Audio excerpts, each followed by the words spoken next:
Welcome to season 3 of Stage Dive. My name is Jack Dawkins. I am your host. I am the one running this crazy show that we have. And before we get into this season, it feels appropriate to say that when I started this whole journey, my idea was that as I was getting ready to start performing on stage, I wanted to talk to the people who had already done it. I wanted to talk to experts and other performers and get their insights and the way that they rehearse and how they engage with an audience, et cetera, et cetera. But what I quickly learned in interviewing all these wonderful people is that more artists just need their stories to be told. Because so often there's a question, how do you push through the sticky bits of going from zero to performer, or going from having trained and rehearsed your whole life to becoming a performer who's on stage and actually making any money doing this crazy shit? And so that's where the focus has really shifted. And season 3 in particular is where we really start to step into that. So if you want to know more about performance and performing, you can still get that here. But more importantly, there's so much more humanity in these episodes. There's a much bigger focus on who these people are, where they come from, what their stories are. And that makes me so, so happy. My guest this evening is Tre. I always say this evening. I don't know if it's evening or day. Doesn't matter. My guest today is Tre Lamb. Tre is a stand-up comedian who's originally from Winnipeg, Canada, and is now living in Salt Lake City, Utah. Our conversation was really delightful, particularly because it feels like he and I are in a similar spot where you are learning to put pressure on yourself to continue to improve and perform on more stages and do more things, but you're also learning to do it with more gentleness. When you first get started, there's urgency, there's scarcity, there's I gotta get out there and do it. And over time, you realize that's not sustainable. And the best way to ensure your success or to improve your odds of success are to just stay in the game, to make sure that you don't quit. And we talk a lot about what you can do to make sure that you do not quit as you get started on your artistic journey. I'm rooting for Tre. I think he's hilarious. He's got a bunch of merch out. He's doing a ton of shows. I very much hope to see his face on bigger and bigger stages in the near future. Please enjoy my conversation with Tre.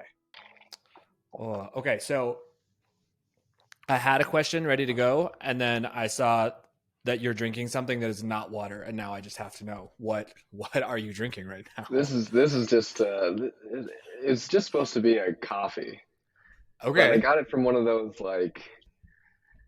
those real like hipster kind of joints, and they put. I, I just want just a little bit of cream, nothing Just crazy, a little. just a Yeah. little bit, and they did half of it was like whipped cream, and it's like, all right, you guys, Yeah. Thank you for the extra infusion of dairy. I yeah, really appreciate it. So does my stomach. yeah, exactly. Oh, dude, exactly. So, and it turned into this nice.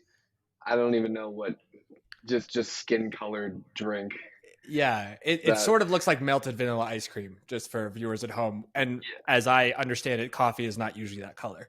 That's my understanding. no, it's not supposed to. No, it looks like me with a slight. It looks like me when I'm sick, honestly. That's kind of what I look Oh like. my god. Slimy skin colored. That's Yeah, perfect. Oh my god. yeah, I'm drinking flesh over here. Just drinking flesh. Perfect. Super cool. Well, like something I'm always really curious about, and I can't tell if it's because like artists are required to do multiple things because finding multiple revenue streams is just kind of something you have to do, or if it's because we all have some version of attention problem and we just need to do several things at once. But like, can you at a high level just kind of go through what are all the different things you're doing right now, the different hats you're wearing? Sure, yeah. Um, I'm you know, obviously the stand-up is like the main thing, the main focus right now. It's been, been like actually 9 years this month, so any day now. Congratulations.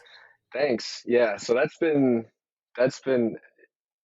what every decision I've been making since I was 17 has been for stand up in a way. The places I've lived, just like going out, just my social life, all that kind of stuff. It's just been all about comedy. So yeah, that's the main thing. The podcast, obviously, as well. I've been doing that for almost a year. It'll be a year in Nice. like a few weeks. I'm doing that. I do editing like for other comedians, so like clips, because that I started doing that for myself at like probably a little over a year ago, and I had some pretty good responses. I was getting some numbers off that, a good little online following from it, and it was just from stand-up clips, you know. So other people have seen it, they hit me up, hey, what are you doing? And then just kind of word of mouth. I've been doing that. I was doing clips for this like bigger comedy network for a little while. That was a sweet gig. Um, and merch. I've been getting in the design game. I got my merch on right now. Um, and then yeah, clips, pod, stand up. I'm getting into sketches too. Um, because I'm just trying to get out like just as many different kinds of content and just getting my jokes out there. I'm a Yeah. big fan of like, some of my favorite comedians are big into sketches or some form of that, um, like I think you should leave has been, I mean, I love that show. Tim Robinson's just, I feel like a genius with that. Shane Gillis with Gillian Keeves, even Louis with his show. Like, so I'm seeing this stuff, and it's like, okay, well, the people that I really look up to are doing this as well. So it's like there's, you know, um, I'd done some in the past too, little sketches here and there, and I just kind of fell out of it because they weren't really, working. I wasn't really super happy with them. I had a couple that got some decent views and like responses, but um, I just found that like I just started feeling like I can't act, and it just looked so bad. But then I had the realization that like because a lot of people will say that about their stand up. Yes. Um, I've been recording my sets for almost as long as I've been doing comedy. So it was probably like year two or maybe three that I started like filming all of my sets, and I would just set up my phone, lean it against a glass on a table, and then and then just go and then watch it back, and it's made so much of a difference. It's probably made the biggest difference in my writing and my stage presence because you watch this. It's hard to watch yourself. I get that, and especially watching yourself try. I realize it's Yes. like very Yes. difficult. It's pretty cringy. Um, so yeah, it's tough at first to watch myself do stand-ups, watch myself bomb, but you just do it enough that you get over it, and then I start to see it as like a third party perspective, like more watching it like objectively. Interesting. Um, because like if I'd be at like a show or an open mic or something with my friends, and when your buddy's on stage and he's like working out a joke and trying to figure something out, they might say something and then go somewhere with it, but then you're watching and you're like, oh, wait, maybe you could go here with it, or maybe there's a callback, or like, what if you did this? I found like it's a lot, it comes pretty naturally when you're watching somebody else. So I realized that like with watching myself, I just get to do that, but for me. So Yes. that's made like the biggest difference. And with acting, it's just got to be the same thing. Like in sketches, I just got to get over it, you know. Yeah, it's hard to watch, and yeah, you're always going to be your biggest critic, and everything. Every time I watch myself act, I'm thinking, what a tool, like this guy. So, but you just get over it. Yeah. Yeah. So that's the next step, and I'm doing it with like I'm basing them. I'm going to start by basing them off of jokes that I already have, because some of them can lend themselves to that sort of medium as well, right? For sure. So, and that's I feel like kind of the hardest part of doing sketches is like finding the joke within the thing. But I already have that part done. So I just need to build the scene around it basically and then just get to it. So, yeah, yeah, I'm getting that going. I've got, some friends, some comics and who do that as well. Been working with them. So yeah, we're going to get that going. Um, and then so yeah, those are most of the things I do, and then just fighting the good fight. that's the other hat I'm wearing, dude. You know what I'm saying? Yep. Just getting up and doing it every day. That's it. Yeah, yeah, Yeah. yeah. So, you know, yeah, that's it. I'm trying to get on the road more. That's like the next step too, is like doing sketches and then getting more road work. Um, you know, I don't have an agent or manager or anything like that, but you know, I know that we're at a time where you don't really need that as much. You know, we can do it on our own, and I have a bit, you know, I have a decent little following. Um, so that looks good. I don't like that. That looks good for bookers and club owners and stuff. I don't know necessarily how much it means for ticket sales. Like it's not Right. necessarily, you know, I have like just under 100,000 on Instagram, um, and you know TikTok's doing all right as well. But um, yeah, it's because the tough part about it too is that like it's all over the world. These people who follow you, right? So I'll get hit up by people from countries that I haven't heard of, and they're like, you know, they're like, "Oh, I love your stuff. When are you coming to Malta?" And I'm like, "I'm not. I'm Not soon. yeah, yeah. I don't like. It's just it's some island off the coast of Italy. I'm not going there. Like, I can tell you confidently.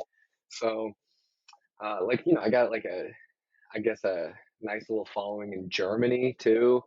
So I got to figure out that kind of stuff. But you know, I'm not. I want to be able to sell tickets in this country first Yes. before I Yes. take it abroad. You know. Totally. Yeah. Um, I mean, I guess like that's a lot of people would kill to have a following that's just under 100,000. Like that's amazing. So I'm curious, like, what is your relationship to content and to following? And like, I think for some people it's very love hate. Like it's a beautiful that you can connect to people all over the world and not have to leave your house. But then when you want to go play a show, when you want to build something, when you want to invite people, it can start to disintegrate. So I'm just curious, kind of like how you're feeling about all that right now. Yeah, you nailed it right there, man. Like it's at first because at first it's so exciting. It's so Yeah. cool. It's like holy cow, I'm doing this.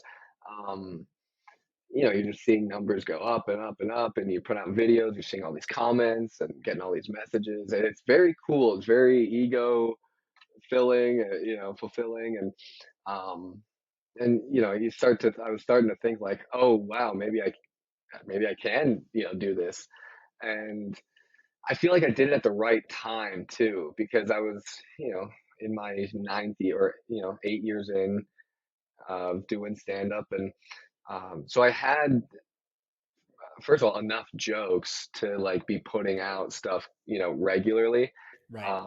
And it was also like, you know, pretty decent stuff too, because I've been working on it for a while and I know kind of have a better sense. Um, So it was nice for because of the validation for sure. You know, that's an unfortunate, you know, thing with this time is that we that's what makes me feel good about myself is strangers telling me that they thought my joke was funny or Heart. not. Right. Right. Yeah. So but yeah, but then, you know, then you go like I did a weekend in Vegas like a month ago or something like that. And you know, the turnout was not great for it was okay for like the first show, but second show was not great. And it was just, you know, it's Vegas too. So people have been drinking all day and they just wander in and just hecklers and just drunk people. And, you know, I'm just like, here's the, okay, here's the, there's a good story, I guess, or a good example of that from that night. So I'm in Vegas. It's a Saturday, like 7:30 show, right? And it was not the Friday show was better. The Saturday show had like something like 40 to 50 people, and they were just not. There's a lot of empty seats, and I feel like when there's a lot of empty seats, people are more inclined to pipe up because they don't feel the pressure of speaking in front of a big crowd and ruining the or interrupting this whole show. when Right. there's not, when that feeling isn't there, they're like, whatever, bro, let's just Yeah. go for it, Yeah. And so, yeah, I was just like, it was a rough set.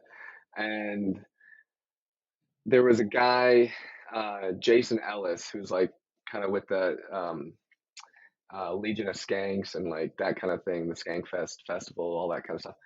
He's an Australian guy, a comic, and he last minute, maybe like a week or so before, had booked a late show after my show at the same club.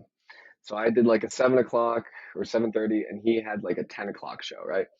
So I'm on stage doing my thing for 42 people, and a couple of them got kicked out too, which is like, which I get it. It's for the, to help the show keep going because they were being annoying. But also, hey man, that's like 10% of my crowd that you Right. just left the room. That's now So it's gone. like, Yes. yeah, so it's that much smaller. But so I get off stage, I go to the green room, and I'm just like, just not feeling great about comedy and myself and whatever. And Jason's there, and him and his manager, I guess, they were telling me about the struggles that he's been going through, and like, yeah, we got the show last minute. We were so grateful to be able to do it because whatever else got canceled.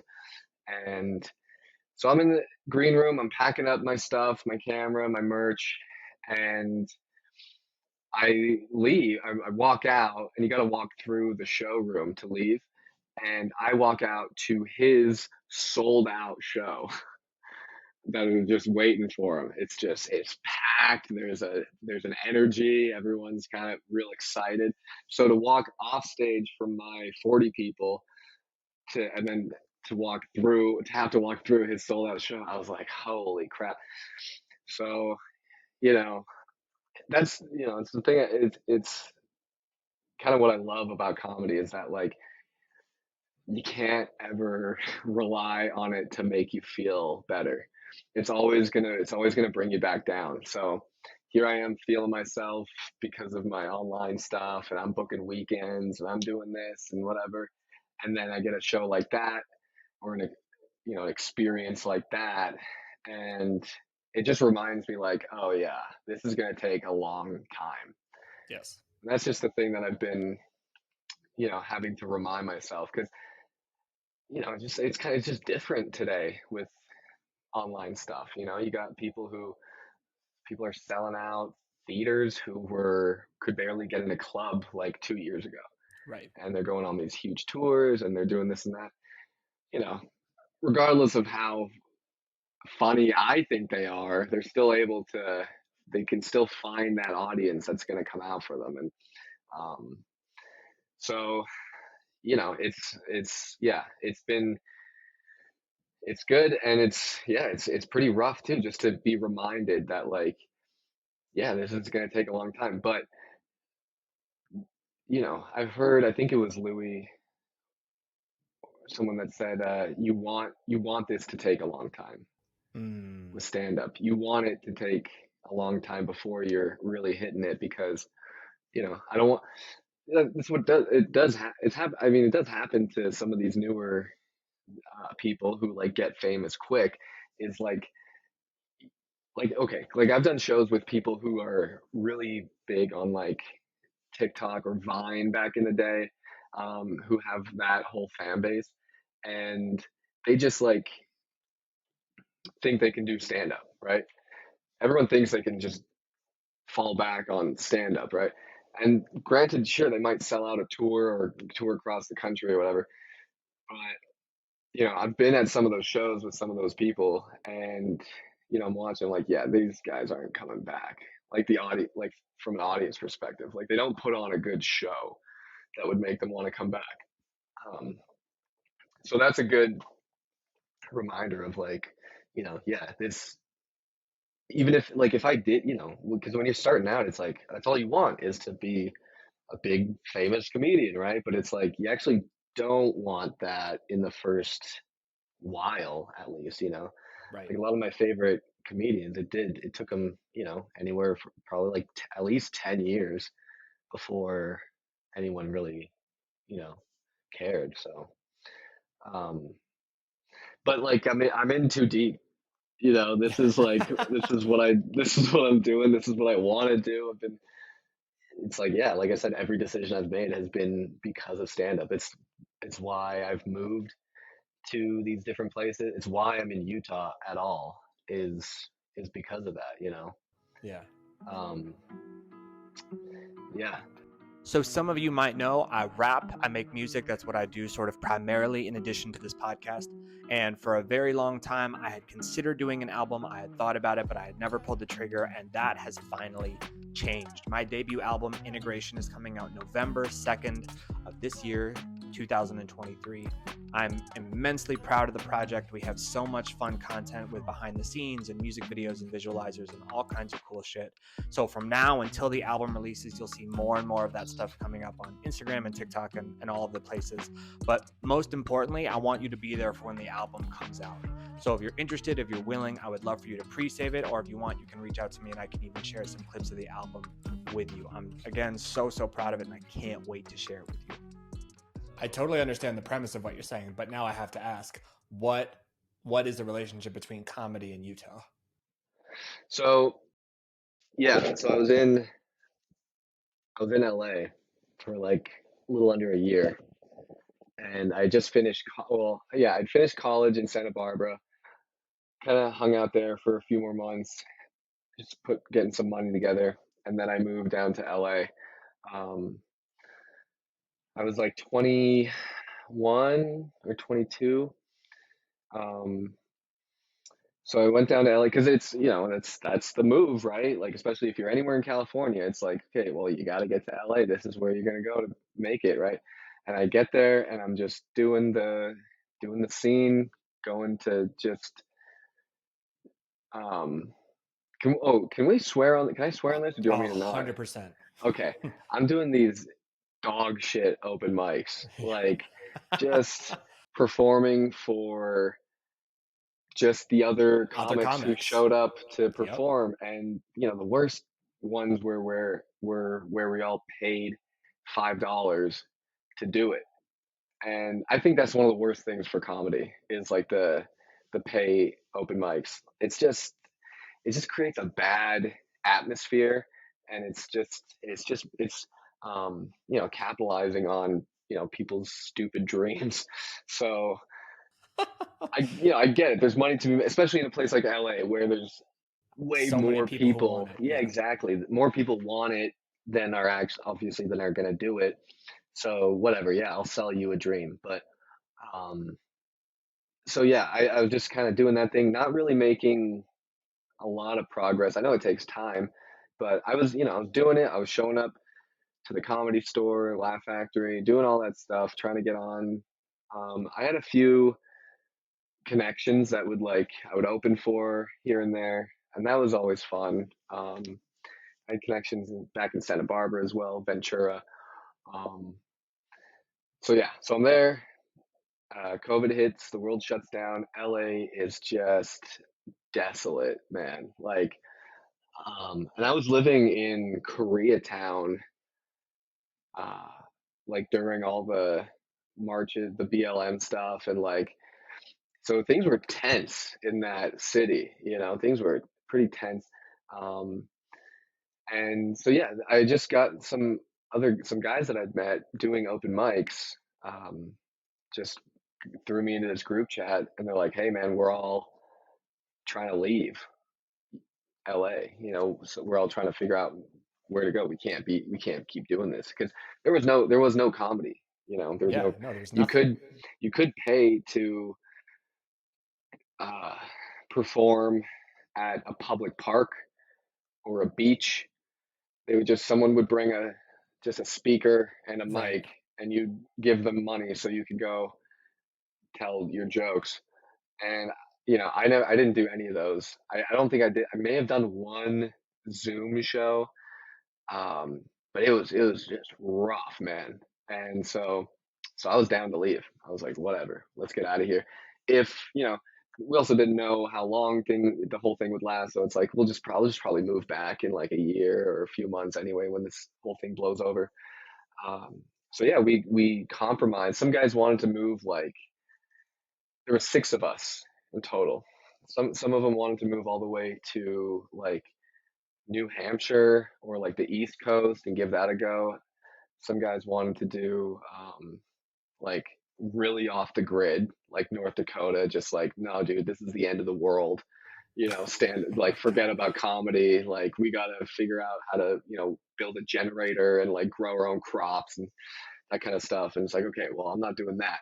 That's intense. So we, yeah, um, but we compromised on Utah because it was close enough to LA that we could move back if we wanted to, but also you had the option of like the more not as city based, right? There's a lot of off the grid opportunities here. So we got a place kind of outside, a little outside the city, um, and yeah, been here. It'll be just coming up on 3 years now. I've been out Nice. here, and um, it's been great. There was, like I said, there were 6 of us who moved out here. 2 or 3 of the guys have since moved out. 2 of them went back to LA. One is just somewhere, and so there's 3 of us now, and there's only 2 of us who are still doing stand up anymore, Okay. including me. Um, so, but yeah, Utah's been it's been so good to me to the point that it's like, I don't know if I'd want to leave. Like I got it, like Wise Guys is the club out here. Yeah. Um, there's 3 locations in Utah, and the owner, man, he's building an empire. Like he just he opened another room next to the downtown club, so just like a smaller room, more intimate 80 seat room. That just he got that he got the lease for the space and then got the room ready within like a month. And Wow. then there's 2 clubs in Vegas and then another one opening up in Boise. So, and like I'm in with him and with the club. So I'm sure. it's like it's been so good to me. And I'm very grateful for it. It couldn't have gone better, honestly. So like I just went from doing open mics and eventually getting a guest spot on a weekend and then hosting, and now it's at the point where I'm headlining these rooms. I just did a weekend at the Ogden Club, and it was like one of the best weekends I've had headlining so far. Just incredible. I love that club. Um, yeah, it's just been so good to me. I've met and like gotten to work with my idols, which, Wow, that's I've awesome. gotten to do things that would take me 10 years in LA or New York or something, at least of just doing, just grinding. And I was able to do it within 2 years out here, to go from open micer to headliner basically. Right. Um, so yeah, so like um, I still do like host a lot. If I'm not like headlining or on the road or something, I'll usually host some of the shows down here. They get pretty big names, obviously. Um, and yeah, that's given me the opportunity to not only work with my idols, but it's really made a difference for my act too. Because like, hosting is the worst. It's the worst spot. You're going up cold and you're getting the show going, right? So they don't really, and they don't care about you. They're here for for whoever. So, but because of that, you have to be that much better. The jokes have to be that much better. You have to be able to be comfortable quickly on stage. You don't have time to be like nervous and stuff because you only got like 10 or 15 minutes um, from nothing. So just yeah, doing that consistently. I mean, I'm talking like almost every weekend for the last couple of years. It made me so much more confident, I guess, because when I did start headlining, I noticed like it's actually like kind of easier than it might be even easier than hosting. The hardest part of headlining to me was just remembering an hour of my jokes Right. and just remembering the right order of them. So, but like there were jokes that I haven't, that I put in my hour like the first time, and I wasn't like, they weren't my strongest. but I put them in there. I was like, I'll put it towards maybe the, kind of middle-ish Yeah. so I can, get them back if I need to. But then those would hit and those would do great. And it's like, oh yeah, I realized like, yeah, I guess there's a different air about the headliner because it's like for whatever, even if they didn't come to see you, um, you know, it's just like you're the headliner, so they kind of trust you more to be funny, and they're not as skeptical as like when you're just hosting or doing a guest spot because it's like, well, obviously this guy is funny, he's doing this. Yes. So Yeah. yeah, It's so interesting. Like laughter comes from safety. Like you have to have some sense that like this person is going to be able to take care of me. And when you're the headliner, so much of that work was already done for you because yeah, your face is on the poster and because every act before you've been like, are you excited to see Tre Lamb tonight? And everyone's like, yeah, yay! Like so much of that trust is already built. And so yeah, when you get up, you actually get to just perform. But I think people so undervalue hosting, or in my case, like if I'm opening a show and I'm the first artist up, like I have a completely different job. And as long as you're not resentful of the fact that the job is different, yeah, like you can learn a lot about how to engage a crowd, how to build a connection, what to do if they're not feeling it. Like you learn yeah. so many tools. And then when you're a headliner and you still have those in your back pocket, like you're just operating at a different level. Exactly. Yeah. So many people don't want to do it, or I think honestly, I think they're just afraid Yeah. because it's not a good spot. They want to go up when the crowd's hot or when they're warmed up so that they can just get their ego filled. But it's like, we're supposed to bomb too. It's not Yes. supposed to be like, I mean, not on shows, but like just in general doing comedy. Like it's a normal, necessary part of it is to not be sure about yourself when you're up there and you're doing it. But yeah, a lot of people are. It's so crazy to me too, because like when I moved out here, there's like, so there's a weekly open mic at the downtown Wise Guys Club. Well, there's two, but the Wednesday one is like the big one because it's in like the main showroom, Sure. and they'll get 150 people there who paid to be there just to watch. Yeah. Real money. Yeah. Comics don't have to pay to go up, um, but it feels like a show. You only get 3 minutes, but it's great. It feels like a show, and so I was coming to that obviously regularly when I first moved out here, and I was watching, I was studying, getting to know the scene. I was like, okay, who's who, and like kind of who are the big dogs, and I saw the guys that were like the regulars, and because you could tell just like For who's sure. by like the cliques and the little groups, and they're hanging out with the owner, that kind of stuff. So I was just watching, and after like a few weeks or a month or so of watching these guys, I noticed, I picked up on like, oh, they're doing the same stuff a lot of the time, which is very odd to me to be doing on an open mic especially when you're getting like weekend spots. So I kind of like I picked up on that. I was like, oh, I think a lot of these people are just kind of getting their fix, Right. and then just going home to the family or something like that, right? And nothing wrong with that. God bless them. If it's just a thing you want to do, your creative thing, you get to go up, you get a good spot, you get some laughs, and then you go home. Whatever, fine. But I saw that and I thought like, oh, I can just outwork all of these people.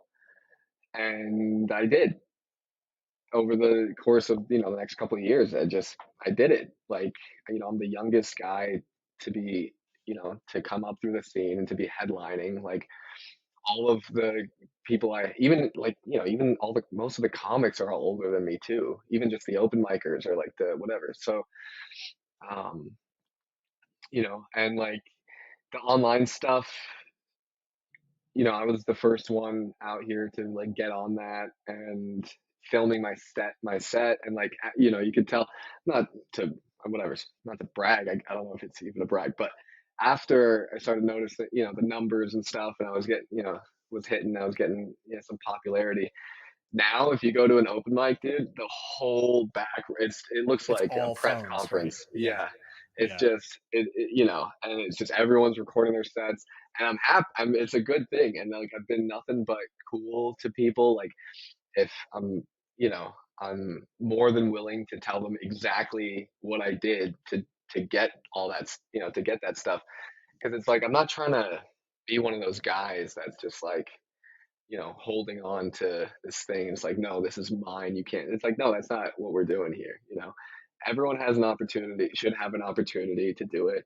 And so, yeah, I've taught people how to edit, filming, my equipment, all that kind of stuff.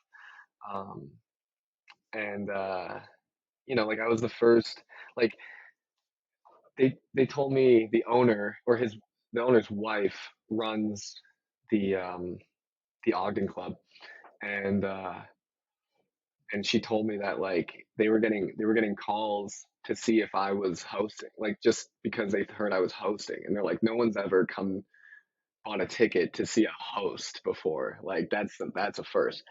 And so like, yeah, it's just like I just this is what I care about more than anything. And so when the opportunity's there, when like, yeah, I just gave it, and I'm still giving it my all. But now I'm sort of at a point. I know we're kind of off the original question, but like, Doesn't matter. um, but yeah, now I'm at a point where it's like, constantly trying to figure out the next step. Yeah. And okay, so I kind of, I made a name for myself out here. I've headlined like every club out here, but it's like, okay, now what? Um, and I think it's just getting on the road, and then and then doing the sketches. I got the podcast going, got the merch going. I Um, have. Oh, yeah, okay. So I have an infinite number of questions, but I also want to share a thought first. hit me. And like this is partly informed by my own experience and partly informed by Jerry Seinfeld, who I acknowledge like has a rather skewed perspective on most things. But like I think it's so easy to forget that like people will. Whoa. Oh, I'm sorry. That was weird. We're good. Sorry. I got a phone call and you immediately left my screen. I was like, oh, Oh, fuck. It's fine. We're fine. over here, baby. No, like Under it's leave. so easy to forget that like people are happy to hear the same jokes.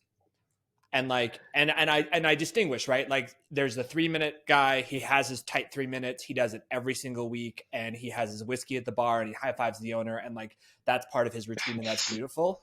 It's Nailed odd, like one guy specifically. It's so funny. Yeah. I Yeah, get yeah, it. yeah, I totally get it. yeah.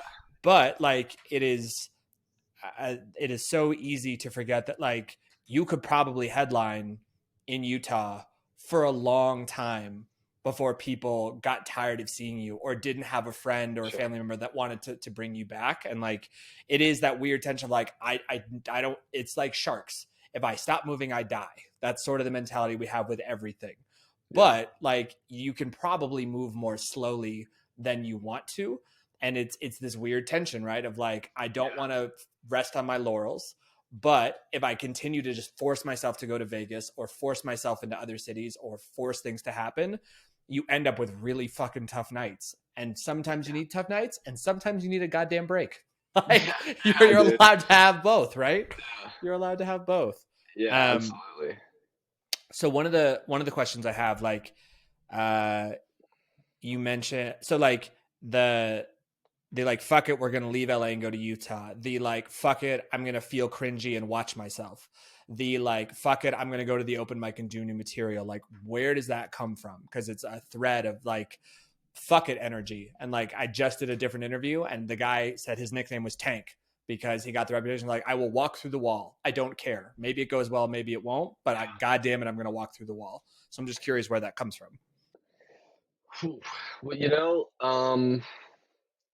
I think I sometimes I'll like with some of them I'll try to think about like I'll think, what if I don't do this? Like what would that be like? Like when it comes to, moving. It's like, okay, well if I don't move, I'll just be here doing this, like in LA, sitting in my, bedroom, and the city's burning and I can't do comedy. Like, you know, or like, or I've said to myself like a lot of times now, I'll go like, well, what are you not gonna do that? And then I just, there's just that part of me that's like, you gotta like, yeah, if it doesn't work, man, then it's like, oh, okay, I'm alive. Like, I think, I don't know, probably, I don't know, honestly, it probably comes from my childhood, like having a single mom, like no money ever.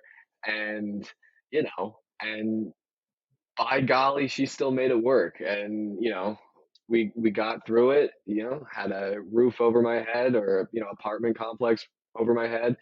And, um, and I've made it this far. And, so honestly, she's like a big inspiration for that, because like she did, and she had me when she was 19 too. So she was doing all this shit, like working two jobs and all this stuff with a kid. And I'm like, okay, well, she was able to do all that and still get by and still, be happy and have a good life, a decent life, I guess. I'm sure she wants more, but that's why she had me, I think, is to get big and rich and buy her a nice little freaking house. So yeah, so that's part of it, is just like saying to myself, like, well, what if, okay, so like, what if I don't do this? Um, and dude, honestly, like sometimes, yeah, the stuff, it's an old saying, like um, the hard things are often the ones that are worth doing. Um, so like, yeah, that's what came in with watching myself. It's like, yeah, geez, but I want to be better. I want to be good. And, looking up to people, looking up to like other comedians who, listening to podcasts where they talk about bombing and they talk about these horrific shows. And it's so, it's encouraging, because it's like, oh my God, I'm doing that too. I'm just like this guy, like, oh my God, I suck too sometimes. So like, okay, it's all right.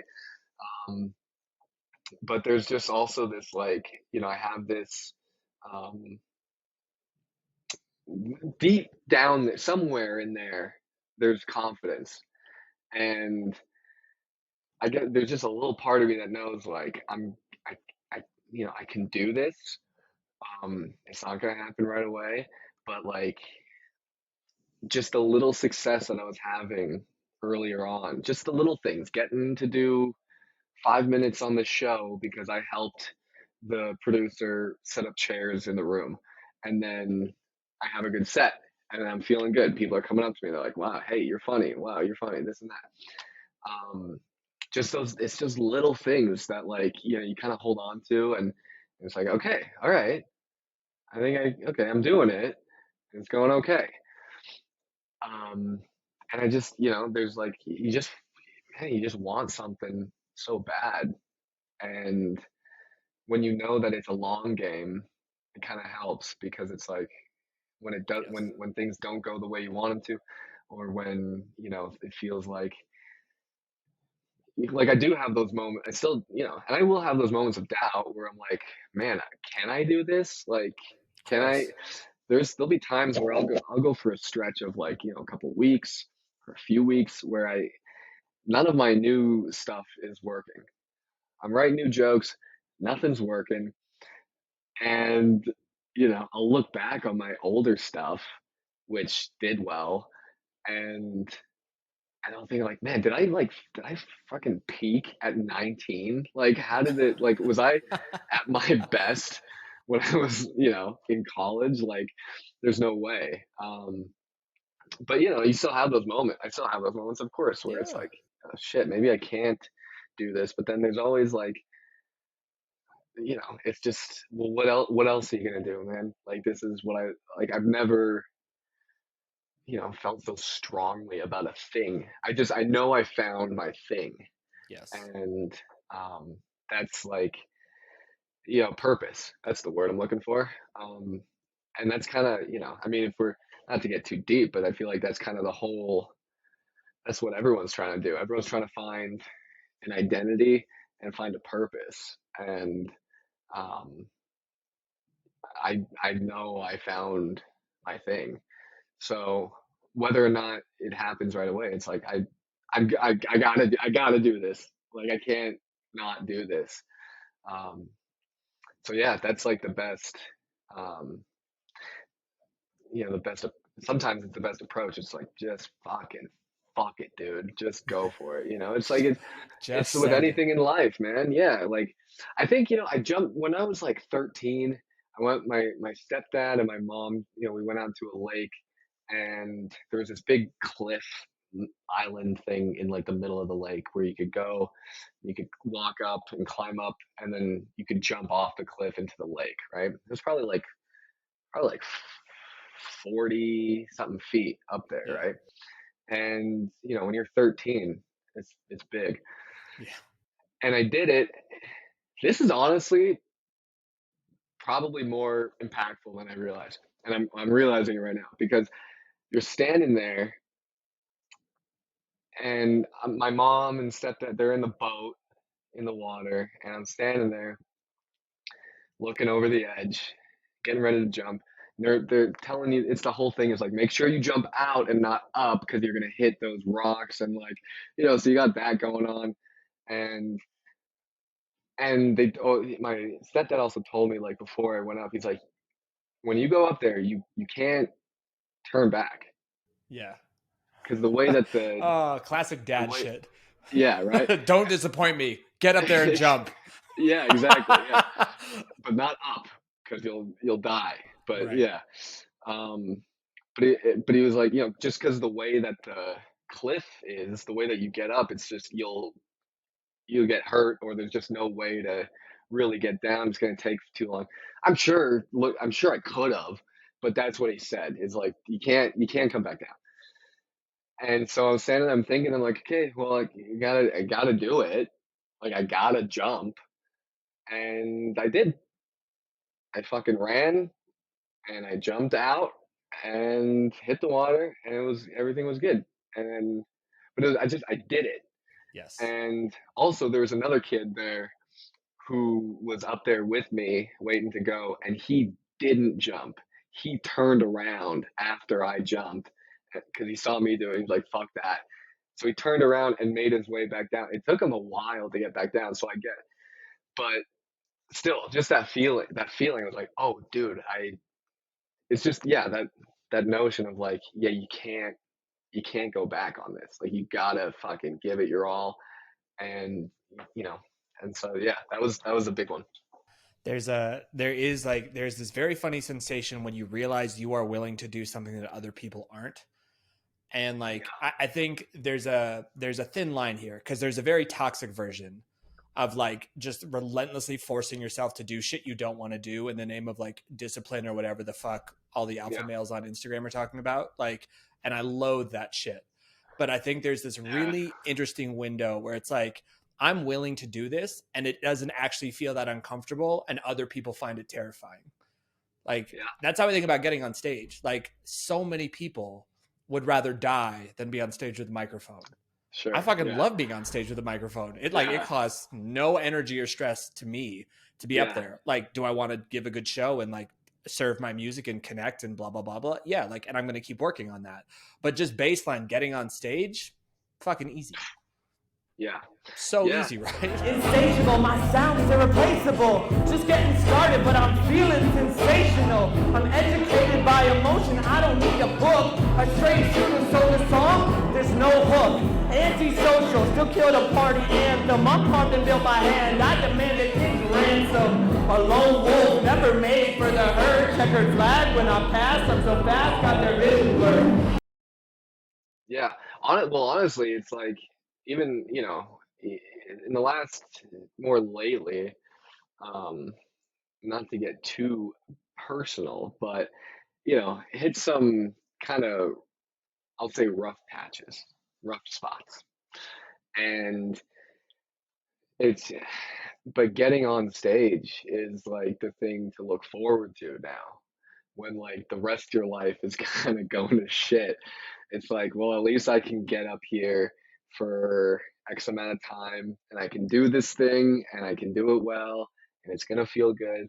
So yeah, what started out as like, holy shit, I'm about to go up in front of these. Like my first open mic was, I was like 17, and I was at this coffee shop across the street from my high school.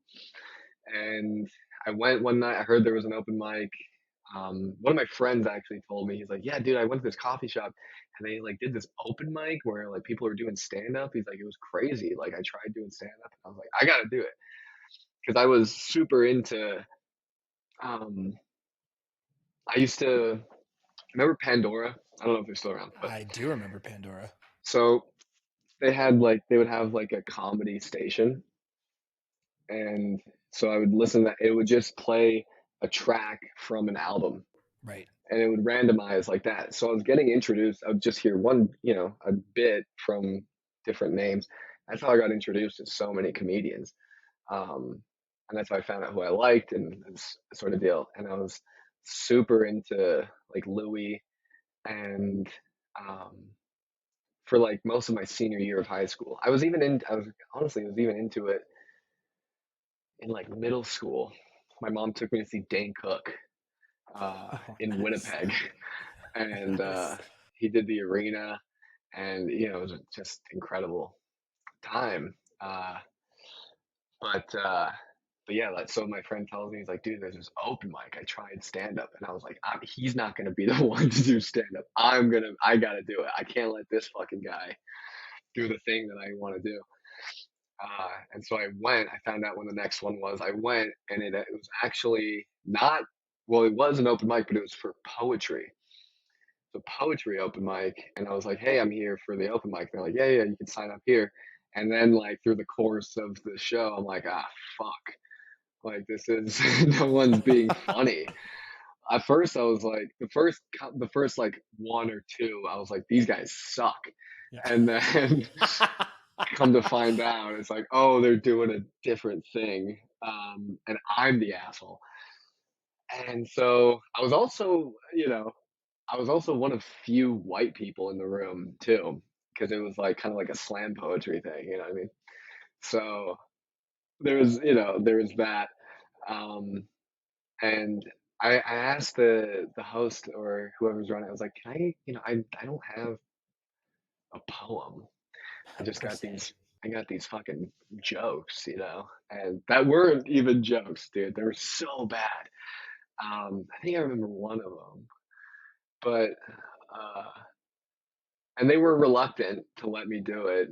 But I was like, I'm just some kid, so like, yeah, fuck it, yeah, go for it. And I went up, bombed.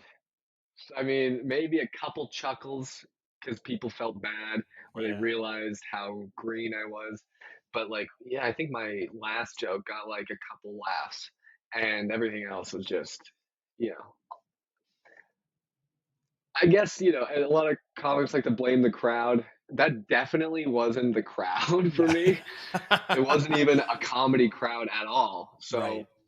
So, but I don't think that even if it was, that they would have laughed. Um, so yeah, that's um, and then just from there, it was like it just became this. I was in love with it though, like immediately, and um, I was actually talking to a friend of mine who said, um, like they were asking me why I love stand up so much, Yeah. and I said because when I like because the guy on stage doesn't have the same problems as the guy off stage. I can have all this shit going on and like things are tough and I'm whatever doing this and that. But when I'm on stage, man, all of that's gone. It's just Mm. like the only problems I have are the things that I'm making fun of, right? Or, my exes are gay now or whatever the case is. So, and I was like, that's, when I'm up there, you just get to just forget about it all. And she hit me with this just profound statement. My friend, so I told her that, and she goes, "Well, if they can not be problems for you on stage, are they really problems for you off stage too?" I was like, "Fucking whoa, dude." Like, I mean, some of them are, but the point remains. I get, it still really hit me. I was like, fuck, man, you're right. Like maybe, I'm stressing too much about stuff. Um, but yeah, like, so, and when I think about that, sometimes like I honestly feel almost a disconnect between like me and then me when I'm performing. Right. Um, I feel like before I was better at that, at being like the same guy. It's not that I like my act is me. Like the way, like the jokes I tell, it's very me. It's not some character. It's not like, and it's kinds of jokes that I would even make just talking to a friend. So, but there's still like some sort of a disconnect.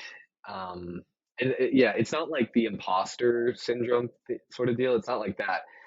Um, but it's just like, man, that guy, like I see that guy on stage. I'm like, he's got it figured out, dude. I want to be more like him. Um, and, part of it's just like, just having that confidence, just like believing that I am the guy. I am that guy. Yes. Um, that was a weird thing too when like the online stuff started popping. Um, that was like the imposter syndrome a little bit for sure, where it's like Mm, you're getting all these followers, all these messages. People would say, they'd send me a message, "Oh my God, you're so funny," and then I would reply because I'm not some right. celebrity who's like whatever. Like, yeah, I went from getting having 5 conversations in my DMs to them being filled, and then like DM requests, all this shit, and very new. So yeah, I'm gonna reply, and I would just say something like, "Hey, thank you so much. I appreciate the support." Like, and that was pretty much it. I would just say that to pretty much everyone. And then you get people who are like, "Oh my God, I can't believe you responded to me."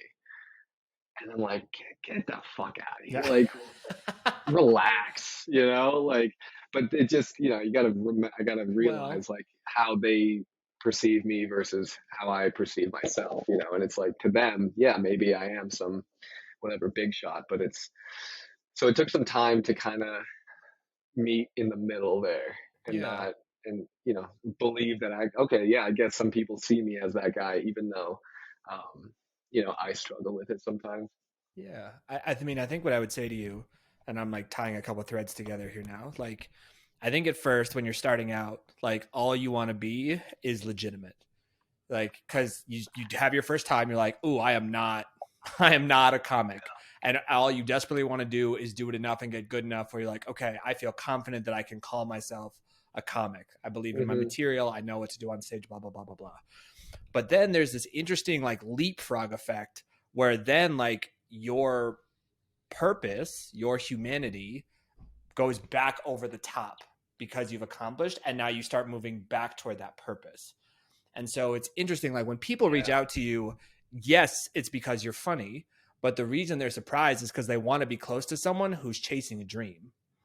Like Yeah. that's a big, and they're now a part of it. And you are someone who is doing this thing that again, a lot of people dream about doing, think about doing, and you're Yeah. living it. And they're getting a taste of that, and they're becoming part of the journey with you. And it's Yeah. weird as fuck because all you think about is yourself for that Right. first year. You're just like, I got to get better. I got to get better. I got to film myself. I got to get over this. I got to host. I got to yada, yada, yada. Yeah. And in that time, like, yes, you are developing those skills, but like, you're also becoming someone that people want to be around because you're actually doing what you said you would do. You're actually like fucking showing up to your life. Yeah. And it's weird, Yeah. man. It's weird. Yeah. Damn, dude. Yeah. Oh man, do you do therapy too? No. Holy shit. What the No, hell? no, I do not do therapy. Yeah. No, yeah, you nailed it though. There's also the whole element of like the illusion of like online stuff, For because like sure. the stuff that I'm posting is just me crushing at a show or a joke that worked or a crowd work thing that I was quick about. But um you know and I don't know, it's made it kind of weird with like relationships with people too, like because like you know um I'm starting to get a lot more attention from women after the online stuff's blown up or getting a lot of stage time at shows. So I'd be like going on dates, whatever, and they're like, yeah, I've seen you at whatever, or I've seen your stuff online, and it's like it's weird because um, there's like a part of me that's like, man, I don't like that doesn't want to let them like it's tough to get close because it's like they're gonna figure out who I am as a person and not this thing. That's what they like is this thing. But like I'm not that most of the time. That's like when I'm doing it, sure, but like I stress about shit. Like I'm always doubting my jokes and like, I'll go, I'll do an open mic or I'll be getting ready to go up talking to my friends. They're like, what are you working on tonight? I'm like, I got fucking nothing, dude. Like, and it's like, that's always going on, man. I'm constantly doubting myself and like, and I understand that that's not like super healthy, but there's also part of me that knows that that's what makes me better too, is like never being happy. And you're a performer, you're an artist. I So totally like, you get know it. how it is. Like there's that like, what is it called? Like, it's almost like masochistic in a way where it's like, I know I shouldn't be so hard on myself, but I kind of have to be to get better. And I know that's not good either, but that's what I'm doing. Yes. Yes. So yeah, I think like so like I struggle with this a lot, and like yeah, it is the most productive shame cycle I've ever found. Like I can hate myself enough that I will yeah, do anything. Like yeah, if I'm just mean enough to myself, like I can literally push myself to do fucking anything that I need to. yeah, But lately, because I realize over time, it's like just waking up hating yourself every day. Not awesome. Like not no, a dude, lovely way to go through life. But like absolutely, it goes back to what you were saying about how when you're watching your set, there's an ability to take on that objective observer role where it's like, I am not bad. My material isn't bad. I don't suck. Like, I just have a different perspective where I can see opportunity to improve. And so, if you can create a gap yeah, where like you can still demand a lot of yourself and your material and your performances, but not have it immediately equate to like, and if I'm not perfect, I suck. And if I suck, I won't get work. And if I don't get work, I'm going to starve. And if I starve, I'm going to die. So yeah, literally I have to write new jokes or I'm going to die. And yeah, like, it man, sounds yeah, exaggerated. It's not. Like that is right. 100% the mentality you can carry around That's some all change. goddamn day. And Yeah, it's not great. It's really dude, not. I feel like a lot of the best are hard on themselves. And 100%. it's about, I don't think it's about not being hard on yourself. It's just being healthier and more productive about it. And like you said, just kind of changing the perspective on on that. So instead of being like I fucking suck, just being like, okay, I can just I'm not bad, but I could improve. It's good, but it can get better. But man, Yes. I've been like that as long as I can remember. Like I was always, because I'm an only child too, to a single mom, and so I was, I was also the firstborn on my mom's side. So of all my Oh, aunts wow. and all that, like all the grandkids, that my generation of kids, I was the firstborn. So to them, to my mom's side, I'm like this golden child. And so that was like my childhood, although it was kind of rough with like, financially and like moving around so much, always having to make new friends, like moving schools, um, not getting to do, cool shit. When I was with the family, they were like, dude, you're the fucking man. Like they were, they're so cool and they just had so much love. Um, and I guess tangentially, that's kind of why I think that's one of the big things that brought me into performing because it was like I gotta fill that void, baby. Like I was, I was like the Yeah. star all the time, and I gotta I gotta get my fix.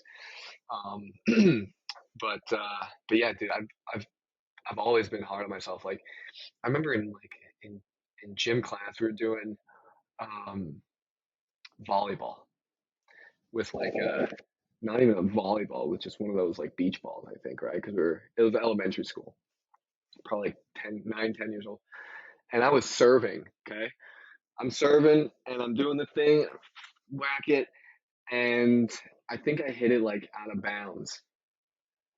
And I did it like 3 times in a row. And after the third time, I was just like stressing so hard. I was like, what the fuck is wrong with me? I was getting upset. My face was getting all red. I was embarrassed. And I was like, my gym teacher was like, are you okay? Do you need to, I was like, I gotta take a walk. I just walked around the hallways of the school, just like beating myself up. Like, what the fuck? You can't even hit a beach ball across a net correctly. Like, just all this crazy shit. And that's just how it's been, you know? Like, I've just been like that hard on myself for like so many things. Luckily, I've channeled that into just one thing mostly. And I'm good at the thing. So those moments don't come up as often or nearly as severely as that. But, but every now and then, like after that Vegas show that just sucked. I was definitely like felt like I was back walking around the hallways, just like, man, I couldn't get that beach ball going. you know. But yeah, it's like I don't know, it's a weird combination of being like, yeah, productively hard on myself. I'm gonna find that balance. Yeah. Yes. Yeah. It's there's a book called Setting the Table, and it's like before I got into performing, I was in restaurants for a long time. So Setting the Table is like this cult classic book about hospitality and leadership and blah blah blah blah blah. But it has this concept, which is like the best way to lead is constant gentle pressure. And it's sort of like a 3-pronged thing, and all 3 have to be present for it to work. It can't be intermittent. It can't be like sometimes there and sometimes not there. There has to actually be pressure. There has to be something moving you forward or toward where you want to go. And it has to be gentle. All 3 of those things have to be true. And so like, again, with pushing yourself, yes to pressure, it should be there and it should be constant. You should always be looking for ways to improve. But if it's not gentle, the system breaks. And like, I always try to keep that in mind because it's so easy to get fucking Jekyll and Hyde on yourself. That's so, yeah, you nailed it, man. Yeah, it's so perfect.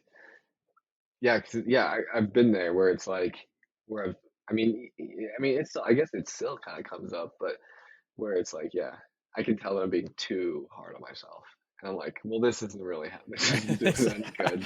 No one is winning right now. Yeah, so let's not do this anymore, man. This is no and good. also like, yeah, like who would want to be around someone like that? Like you gotta, I gotta get it together.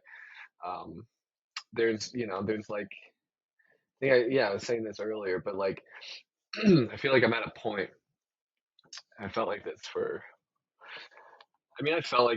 probably a couple of years now, but where I feel like I'm right there to some, like there's just, I'm at this point where something's coming and it's going to be good. It's going to be big, I think. But I'm right on the cusp of something. I've been doing this for almost a decade, for just about, and I'm pretty good at it. I've had a good amount of success for my age, and so, and I feel like I've been doing the right things. Got the online stuff, got the podcast.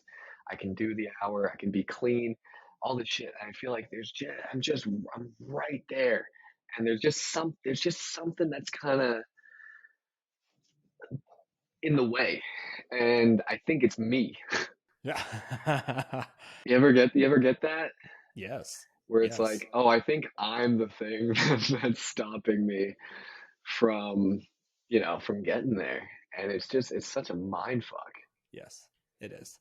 And it's it's all anecdotal. Who knows? Like for me, when that's happening, it's normally because like I'm so committed to doing anything to continue to move forward that I don't realize I need to set a boundary and stop doing certain things. And like I had this crazy, but this is literally within the last week. Like So within hip hop, like it's very, very common to have a showcase. So basically you get 8 or 9 artists on a bill, everyone sells their 20 tickets, you fill a room of 180 people, you have a show. The challenge is like none of the artists know each other. None of the artists have anything in common stylistically. Almost all the tickets go to family and friends, which means it's people who don't give a fuck about learning about new music or artists. Yeah. Like the shows are rough. And again, I get it, right? Like it's people preying on the fact that like I will do anything to make this work. And so yes, I will sell tickets. I will give the money to the venue and not keep any of it for myself because I get a chance to perform and blah, blah, blah, blah, blah, right? Yeah. It's fucking stupid. Yeah. It's dumb in the face, right? Like I can explain exactly why it's fucking stupid, but I still do them because I understand that like I got to get on stage, right? I need to get in front of people. I need to blah, blah, blah, blah, blah, blah, blah. Yeah. Literally last week I did a show. It went great. Like I think much like hosting, I squeezed every drop of goodness I could get out of that environment. And I said, I'm not doing those anymore. Cold, like hard stop. I'm not doing those anymore ever again. I'm going to figure out a different way. Within the week, 2 opportunities came up. One was for like a private party at someone's house where they're like, there's no tickets. It's all my friends. I want you to come perform there. It'll be dope. It was like, awesome. And then another opportunity to open for a national tour came up and same thing. It's like, if you're going to sell tickets, it's so that you can put money in your pocket and support an artist that you like and be in a room of 150 people that want to be there to see your kind of music. I was like, let's fucking do that. That sounds way fucking better, right? And so like for me, it's because like in that desire to be the I will do it all, I will scrub the toilets, right? Like whatever the fucking analogy is, I will do anything to make this work. You have to realize you actually have to stop doing some of that shit to create the space to do the things that are really powerful.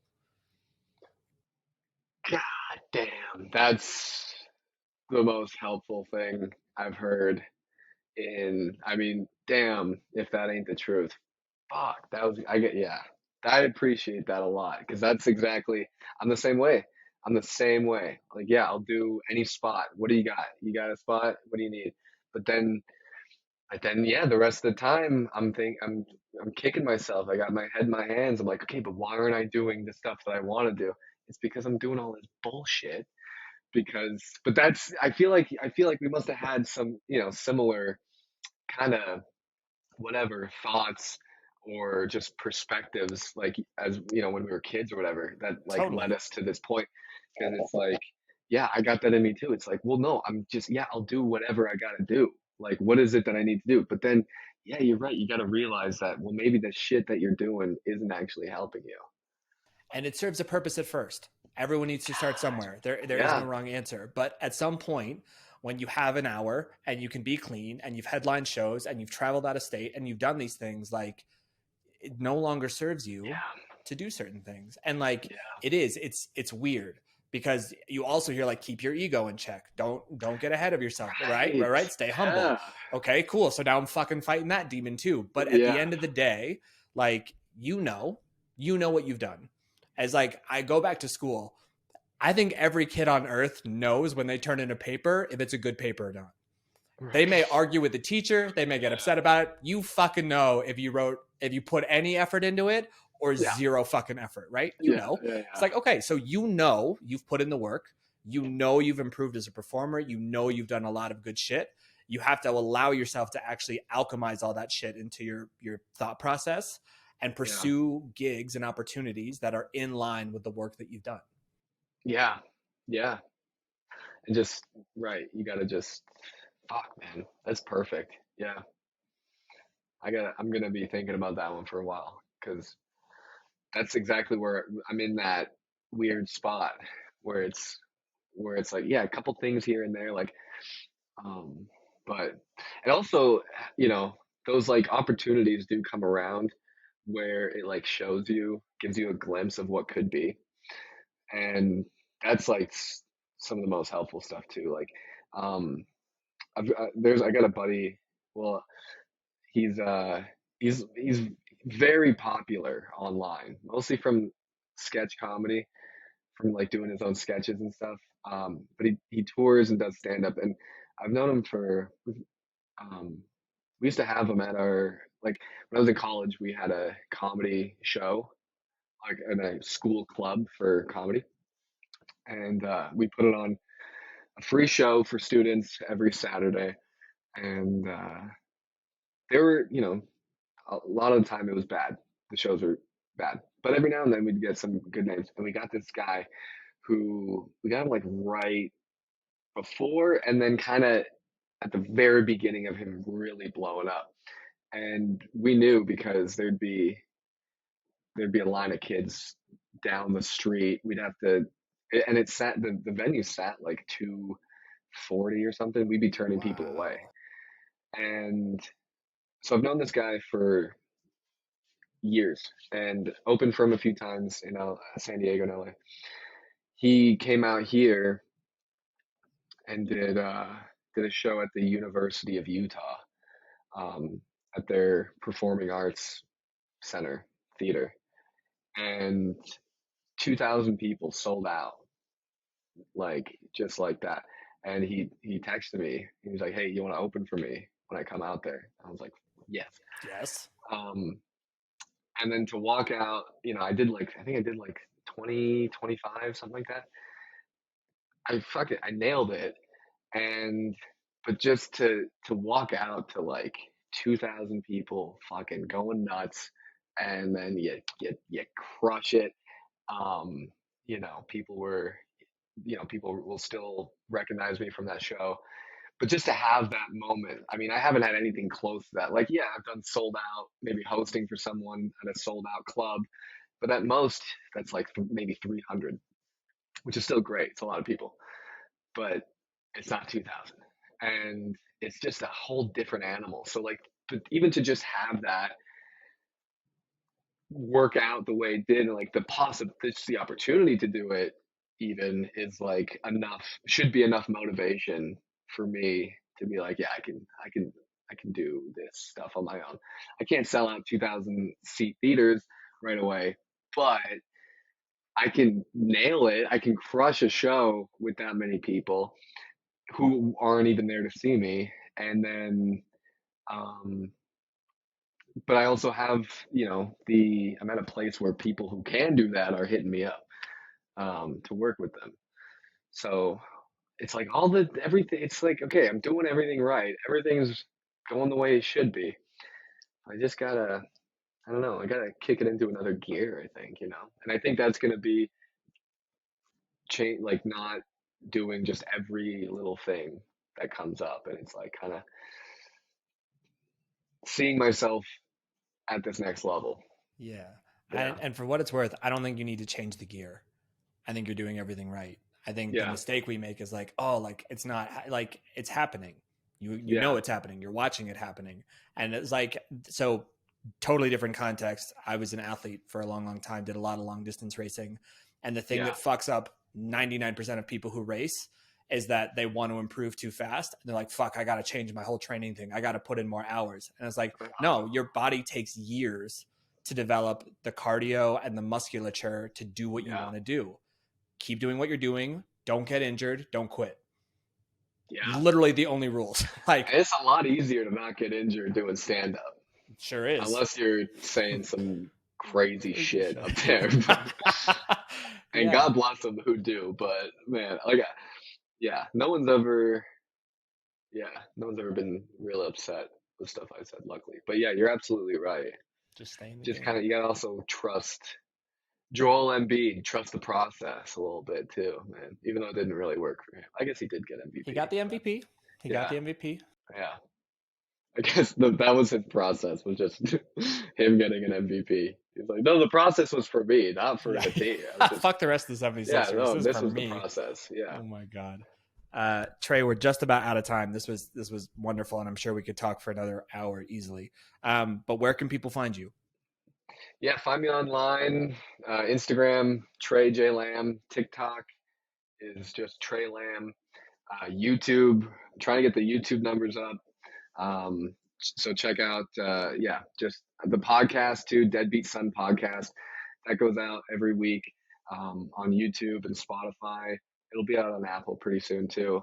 And then come see me on the road. I'll be, I'm getting on the road more. TreLamb.com. to see what I got coming up, and then pick up some merch too, while you're there. That's where you'll find me, man. Dope. Trey, thanks again for your time. I really appreciate it. This was great. Thank you, Jack. This was honestly a lot of really insightful, a lot of fun, and man, you said some shit it's gonna stick with me, so I appreciate that. Oh, thank you so much, man. Do you know anyone who you think would make a great guest on this podcast? The good news is there's almost no qualification. They need to be a human and they need to make art. I'm not particularly concerned if they make art for 100,000 people or for no people and they're still doing it in their home. This podcast is all about telling the stories of artists and how their craft has evolved over time, how they perform in their own unique way. So if you have a friend that you love listening to, if you have someone who you think has a really interesting story, I would so love to talk to them. Please don't hesitate to reach out. You can email us at stagedivepodcast@gmail.com. Thank you for watching Stage Dive again. My name is Jack Dawkins. It was a pleasure to have you here. Before I sign off, I do want to thank Kalisa Mickle and Holly Johnson for being the hearts, the guts, the brains behind the operations that make this entire podcast possible. They work so hard to continue to improve it and put it in front of more people and allow it to continue to live on. So thank you to them, thank you to our guest, and thank you to you for watching. I appreciate you.